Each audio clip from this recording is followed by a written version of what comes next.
Hello all, I welcome you to Inside Tutorials. मैं हूं Harish Washne and आज हम पार्ट 6 लेकर आए हैं क्वाड्रेटिक इक्वेशन का, जिसमें आज हम पढ़ेंगे नेचर ऑफ रूट्स के बारे में। अभी तक हमने एक्सरसाइज 4.2 तक सारे क्वेश्चंस कवर कर लिए थे और सारे कंसेप्ट्स भी पढ़ चुके थे। अब हम आते हैं एक नया टॉपिक और बहुत इंपॉर्टेंट और बहुत इंटरेस्टिंग टॉपिक है हमारे लिए, जिसका नाम है नेचर ऑफ रूट्स। तो जल्दी से स्टार्ट करते हैं इस टॉपिक को। स्टार्ट करने से पहले एक मोटिवेशनल थॉट देखते हैं। आज का क्या है? The way to get started is to quit talking and begin doing. इसका मतलब है कि अगर हमें शुरुआत करनी है किसी चीज़ की, तो बोलना छोड़ना पड़ेगा। मतलब बोलना छोड़ने का मतलब ये नहीं कि हम बात करना छोड़ दें। मतलब हम कहते हैं कि अरे मैं ये करूँगा, आज देखना मैं आज 2 चैप्टर्स कर लूँगा। तो इससे अच्छा है, बोलने से अच्छा करके दिखाओ वो चीज़। अगर आपको अंदर वो ज़ील है, तो instead of talking about it कि हमें वो करना है, हम 2 चैप्टर करेंगे, आज हम 1 यूनिट खत्म कर देंगे, कि आज हम हरीश सर के क्वाड्रेटिक इक्वेशन के 6 के 6 लेक्चर्स खत्म कर देंगे। Instead of doing that, instead of talking about it, we have to work on it. So that was all about today's thought. Let's begin this topic. तो this topic is all about कि quadratic formula सबसे पहले important formula है क्या quadratic formula? That x is equal to minus b plus minus square root of b square minus 4ac upon 2a। और इस quadratic formula का दूसरा नाम है श्रीधराचार्य फार्मूला, है ना? तो इस फार्मूले का यूज़ क्या है? इस फार्मूले का यूज़ ये है कि हम इस फार्मूले की मदद से क्वाड्रेटिक इक्वेशन को सॉल्व कर सकते हैं। अब आप कहेंगे कि सर हम इस फार्मूले को यूज़ क्यों कर रहे हैं? आपने तो हमें एक फैक्टराइजेशन मेथड बताया था, जिसमें हम मिडिल टर्म टेक्निक यूज़ कर हम क्वाड्रेटिक इक्वेशन को सॉल्व कर रहे थे, फैक्टराइजेशन कर रहे थे। तो वो भी मेथड ठीक है। तो हमें इस मेथड की नीड क्या हुई? कहीं-कहीं ऐसा होता है कि हम फैक्टर्स तो निकाल लेते हैं, बट हमें उस फैक्टर्स, जैसे सपोज़ करो मेरे पास एक इक्वेशन है, क्वाड्रेटिक इक्वेशन।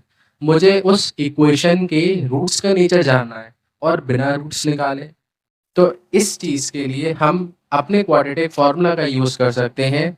बेसिकली उस क्वाड्रेटिक फार्मूला में भी हम यूज़ करते हैं डिस्क्रिमिनेंट का। और डिस्क्रिमिनेंट जो होता है उसको हम डिनोट करते हैं कैपिटल डी से, जिसको हम फॉर्मूला होता है बी स्क्वायर माइनस 4ac। अब आप ये कहेंगे कि सर इसमें ए बी सी क्या है? अभी तक हम एक्स में डील कर रहे थे, तो ए बी सी क्या है इसको समझने के लिए इस इक्वेशन को देखते हैं। हमारे पास इक्वेशन है a x square plus b x plus c is equal to 0। ये हमारी क्वाड्रेटिक इक्वेशन का स्टैंडर्ड फॉर्म है। तो यहाँ पर ये एक्स स्क्वायर का कोफिशिएंट क्या है? ए। एक्स का कोफिशिएंट क्या है? बी। और कांस्टेंट टर्म क्या है? सी। ये है हमारे ए बी और सी। इस फॉर्मूले की मदद से हम रूट्स या जीरोस निकाल सकते हैं इक्वेशन के। और तो और अगर हम डिस्क्रिमिनेंट को भी याद कर लेते हैं, that is b square minus 4ac, उसकी मदद से हम क्या और फाइंड आउट कर सकते हैं? Nature of the roots. Nature of the root से क्या मतलब है हमारा? हमारा यहाँ पर ये मतलब है कि अगर आपको याद हो, तो हमने एनसीईआरटी के जब कुछ क्वेश्चन सॉल्व कर रहे थे, तो कहीं पे हमारे जो दोनों रूट्स थे वो अलग-अलग आ रहे थे, कहीं पे वो रूट्स सेम आ रहे थे। तो अगर हमें उन रूट्स का नेचर पता लगाना है विदाउट एक्चुअली फाइंडिंग और विदाउट एक्चुअली फैक्टराइजिंग देम, तो हम जाएँगे डिस्क्रिमिनेंट पर। तो इसके लिए अगर 2 डिस्टिंक्ट रियल रूट्स चाहिए, तो हमें क्या पता करना पड़ेगा? हमें ये कंडीशन अप्लाई करनी पड़ेगी कि b square minus 4ac should be greater than 0। अगर 2 इक्वल रूट्स हैं, तो जो बी स्क्वायर माइनस 4ac या फिर जिसको हम डी बोलते हैं, वो 0 के बराबर होना चाहिए। और अगर एक भी रियल रूट्स पॉसिबल नहीं है, तो जो डी की वैल्यू है वो लेस देन 0 होगी और यहाँ पर डी ग्रेटर देन 0 होगा। तो इन 3 कंडीशन से ही हम क्वाड्रेटिक इक्वेशन के नेचर का पता लगा सकते हैं कि उनका नेचर कैसे होगा। इसको और अच्छे से समझते हैं हम कुछ एग्जांपल्स। हम एग्जाम्पल के तौर पे एक्सरसाइज 4.3 का ही फर्स्ट क्वेश्चन सॉल्व करते हैं। इसमें आपसे कहा गया है कि आपको नेचर बताना है रूट्स का, और अगर रियल रूट्स एग्जिस्ट कर रहे हैं तो हमें उसको फाइंड भी करना है। तो सबसे पहले हमें इस इक्वेशन को कंपेयर करना पड़ेगा a x square plus b x plus c is equal to 0 से। अब जब हम इसे कंपेयर कर रहे हैं, तो ए की जगह क्या आ रहा है यहाँ पर 2, बी की जगह क्या आ रहा है -3 और सी की जगह क्या आ रहा है 5। तो यहाँ पर मैं लिख सकता हूँ कि a is equal to 2, b is equal to -3 और c इज इक्वल टू 5। अब मुझे इनका नेचर निकालना है। नेचर निकालने के लिए हम सिर्फ और सिर्फ डिस्क्रिमिनेंट पर जाएंगे। बी स्क्वायर माइनस 4ac, यहाँ पर वैल्यूज पुट करके देखते हैं। तो -3 का स्क्वायर -4, ए की जगह रख दिया 2 और सी की जगह रख दिया 5। 3 का स्क्वायर -3 का स्क्वायर +9 माइनस 4 2 जा 8, 8 5 जा 40, 9 माइनस 40 कितना हो जाएगा -31। अब जो -31 है it obviously is less than 0। तो इसका मतलब हम जब इसे सॉल्व करें हमारी वैल्यू क्या आई है, d लेस देन 0। और d लेस देन 0 है तो हमारा आंसर क्या होगा, नो रियल रूट्स एग्जिस्ट। और जब हमारे रियल रूट्स एग्जिस्ट ही नहीं कर रहे हैं तो हम इनको फाइंड ही नहीं करेंगे।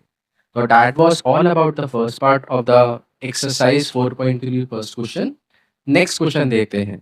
ये क्वेश्चन बहुत टफ लग रहा होगा आपको कि इसको फैक्टराइजेशन कैसे करना है। देखो पहले सबसे पहले क्या करना है, you have to find the nature of the roots. Nature of the roots के लिए इसको हमें सबसे पहले क्या करना है, ax² plus bx plus c is equal to 0 से कंपेयर करना है। यहाँ से हमने कंपेयर करा तो a की वैल्यू देखो यहाँ पर क्या आ जाएगी 3, b की वैल्यू क्या आ जाएगी -4√3 और c की वैल्यू क्या आ जाएगी 4। अब हमें डिस्क्रिमिनेंट निकालना है। What is the value of discriminant, b² minus 4ac। आप डिस्क्रिमिनेंट के लिए वैल्यूज पुट करेंगे, -4√3 का whole square -4 into a into c। 4√3 का होल स्क्वायर करेंगे कितना आएगा 48, माइनस 4 3 जा 12, 12 4 जा 48। तो d इज इक्वल टू 0। अब d की वैल्यू 0 आ गई है तो हमने d की वैल्यू 0 में क्या पढ़ा था, दो इक्वल रियल रूट्स एग्जिस्ट करेंगे। तो अब हमें उनको फाइंड भी करना है। उनको फाइंड करने के लिए अब हम कोई सा भी मेथड यूज कर सकते हैं। अगर आपको लगता है फैक्टराइजेशन मेथड तो फैक्टराइजेशन मेथड करिए, but I will prefer in this case the quadratic formula. तो इससे एप्लीकेशन भी समझ में आ जाएगी हमें। क्वाड्रेटिक फार्मूला क्या आता है, x is equal to -b plus minus square root of b² minus 4ac upon 2a। ये हमारा क्वाड्रेटिक फार्मूला था। अब हमें इसमें करना क्या है, हमें इसमें वैल्यूज पुट कर देनी है सारी। तो x is equal to minus of b की वैल्यू कितनी थी -4√3 plus minus square root of b² minus 4ac। देखो डिस्क्रिमिनेंट के बराबर था, डिस्क्रिमिनेंट की वैल्यू कितनी आई है 0 अपॉन 2 इंटू a कितना है 3। इसको सॉल्व करा तो minus minus plus 4√3, square root of 0 0 हो जाएगा अपॉन 2 इंटू 3 6। इसको हम फर्दर सॉल्व कर सकते हैं 2 और इसको हम सॉल्व कर सकते हैं 3 से डिवाइड करके। तो हमारे दो रियल रूट्स आ जाएंगे और वो रियल रूट्स क्या है 2√3 अपॉन 3।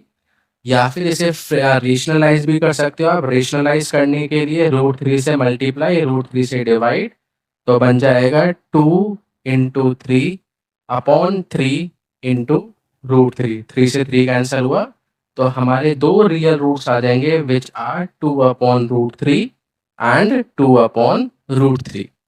तो that is our answer of the second part. I hope आपको ये समझ में आया होगा। नेक्स्ट पार्ट सॉल्व करते हैं इसका। नेक्स्ट पार्ट है 2x² माइनस 6x प्लस 3। इसको सॉल्व करते हैं।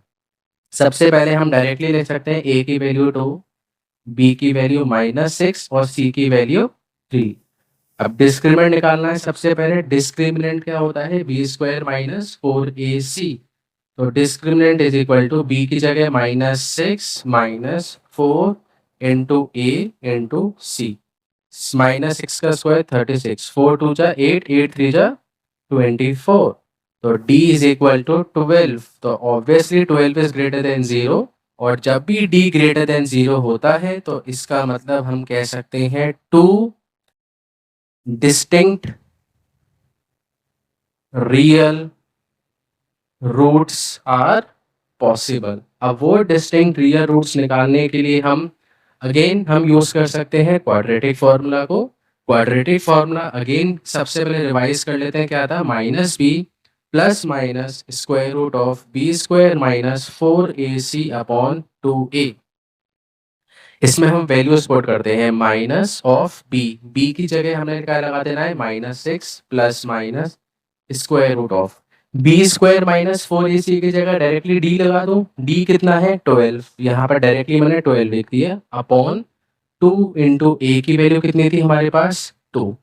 इसको सॉल्व करते हैं माइनस माइनस प्लस, तो 6 plus minus square root of 12 upon 4।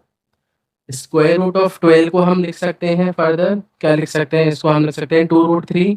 तो 6 प्लस माइनस 2√3 अपॉन 4। इसको कैसे लिखा है 12 को 2√3, देखो यहाँ पर बता देता हूँ मैं आपको। फैक्टराइजेशन कर लो सबसे पहले 12 के। अब हमें स्क्वायर रूट लेना है, स्क्वायर रूट लेने का मतलब है 2 का पेयर बनाना है। तो यहाँ पर ये आ गया, एक बच गया खाली अकेला 3, इसको अंदर रहने दिया और 2 का एक पेयर बन गया तो एक बाहर आ जाएगा। तो 6 प्लस माइनस 2√3 अपॉन 4।